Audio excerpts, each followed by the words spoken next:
everybody, and welcome back to another episode of the Divorced Woman's Guide podcast. How are you guys doing today? I hope that you guys are having a good week so far. Today's episode is inspired by something that happened actually when I was in Puerto Rico last week. And it reminded me the importance of co-parenting boundaries that we all get to follow. And I am going to share my 5 most important co-parenting boundaries that I was reminded to follow last week. So you're going to want to take some notes and, do so from a safe place, obviously, if you're listening to this in the car. But it's weighing on me to share these because I think that it never hurts to remind.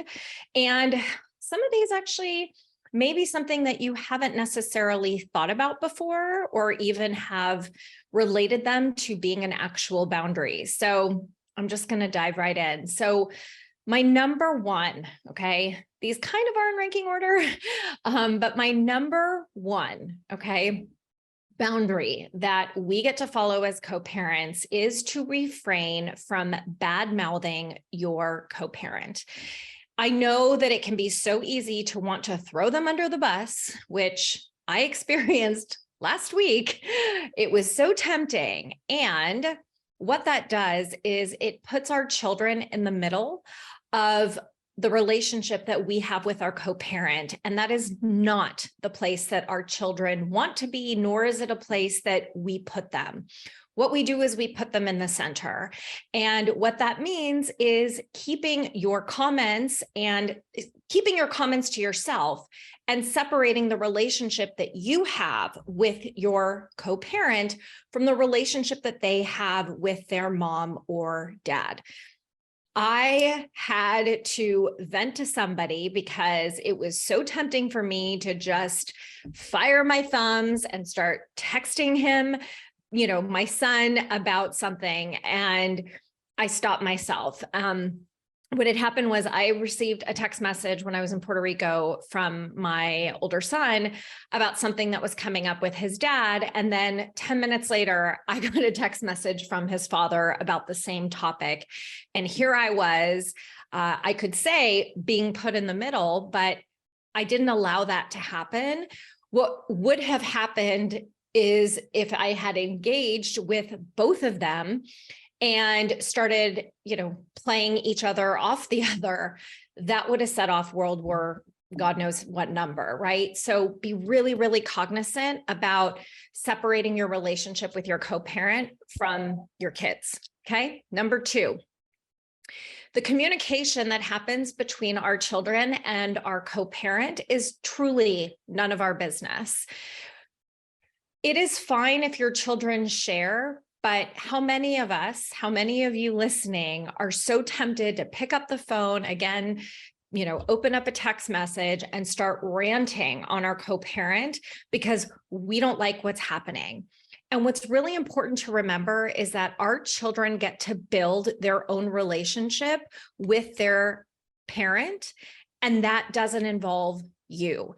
It is so important to ensure that you are supporting them. So emotionally holding space for them and making sure that they know that you're listening and you can hear them, and to encourage them to communicate with your co-parent. Do not get involved. Do not allow the communication between the two of you guys to happen when you're not involved in that conversation. That is like a death sentence. So remember, it's none of your business what is happening.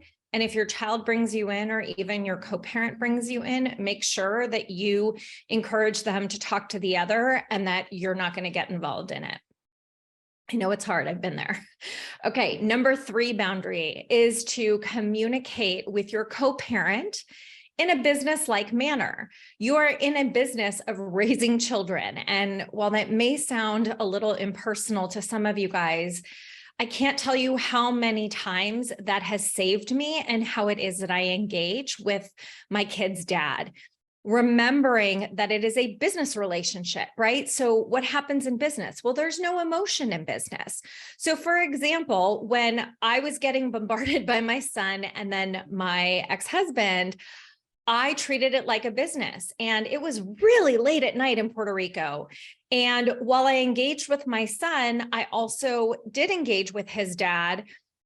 However, I engaged in a business-like manner where I simply stated that I would give my opinion, because it was about a course for the summer, that I would give my opinion when it was a reasonable hour and not really late at night, where I could think more clearly and provide feedback in a manner that was not from a very exhausted state, right? So being businesslike means taking care of yourself, being thoughtful in your answer, and choosing to respond instead of react. I could have very easily reacted and said, you know where I am. Why are you texting me at 11:30 at night where I am and involving me in this today? This is an emergency, right? I could have done that, but what I chose to do instead was taking the high road and treating it like a business transaction. Understand the difference? I hope so. Okay, number 4, rule about boundaries with your co-parent. Only communicate about your child. I was only communicating in this circumstance about my son. So this wasn't going to be a personal, attack on him or vice versa. Or even if I felt like there was something in there where something personal was dropped in, I would bring the conversation back to ensure that it was just about our son. A lot of times our co-parents try to, manipulate us, or to try to, poke a nerve, or to push a button that if we take the bait, then all of a sudden it becomes about you and them instead of about your child. So remembering to focus the conversation around your child, that is how you keep them in the center instead of putting them in the middle when it has to do with the two of you. I hope that that makes sense. And that kind of ties into the first boundary that I communicated with you guys. Okay, last one, number 5. Communicate with your co-parent respectfully and disagree privately, okay? Not in front of your children.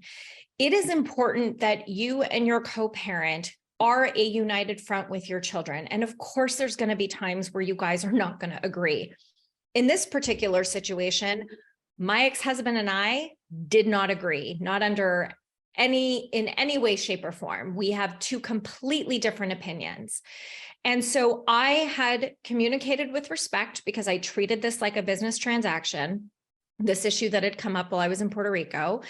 And we agreed to disagree. And what we chose to do instead was to bring in a third party to help us to understand, his perspective and my perspective, and ultimately our son's perspective.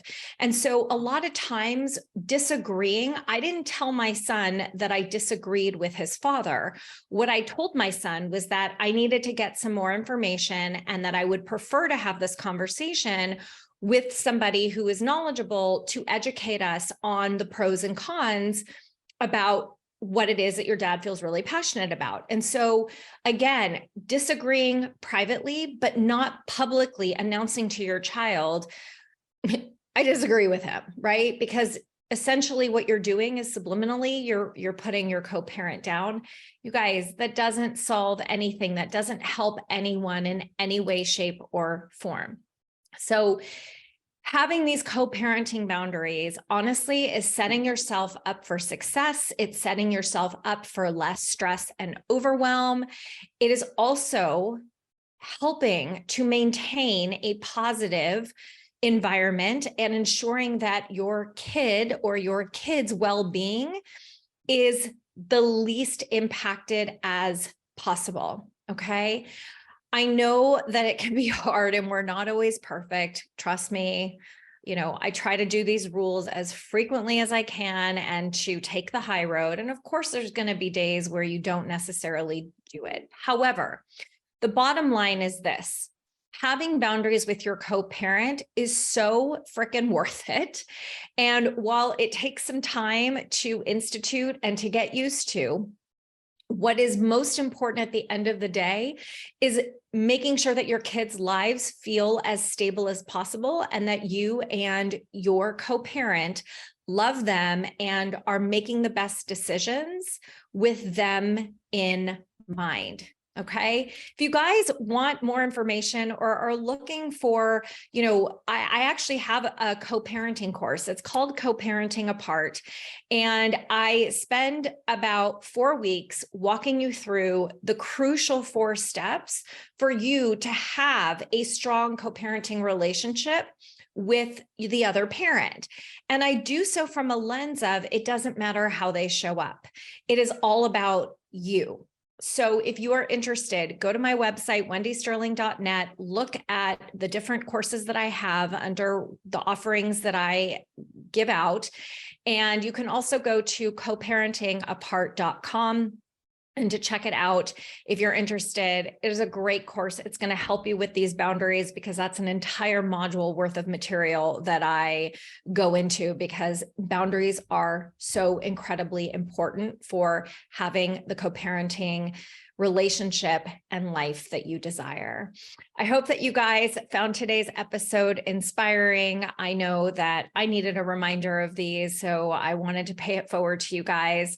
I hope that wherever it is that you are in your process, that this is supporting you, and I wish you a beautiful rest of your day. Thank you so much for tuning in. Don't forget to hit subscribe so that you don't miss a single episode that comes out every single week.